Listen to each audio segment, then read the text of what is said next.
পরিমণি বিরুদ্ধে ব্যবসায়ী নাসির উদ্দিন মাহমুদকে হত্যা চেষ্টা, মারধর, ভাঙচুর ও ভয়ভীতি দেখানোর অভিযোগের সত্যতা পেয়েছে পুলিশ ব্যুরো অফ ইনভেস্টিগেশন।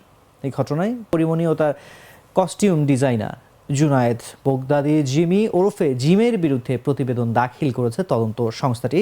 গত 18 মার্চ ঘটনার সত্যতা পেয়ে এই প্রতিবেদন দাখিল করেন মামলার তদন্ত কর্মকর্তা পিবিআই ঢাকা জেলার পরিদর্শক মোহাম্মদ মনির হোসেন। প্রতিবেদনে আসামি পরিমণি ও তার costume designer Junaid Baghdadi Jimmy ওরফে জিমের বিরুদ্ধে বাদীকে মারধর ও ভয়ভীতি দেখানোর অভিযোগের সত্যতা পাওয়া গেছে বলে উল্লেখ করা হয়। তবে অন্য আসামি ফাতেমাতুজ জান্নাত বনির বিরুদ্ধে অভিযোগের সত্যতা পাওয়া যায়নি বলা হয়েছে।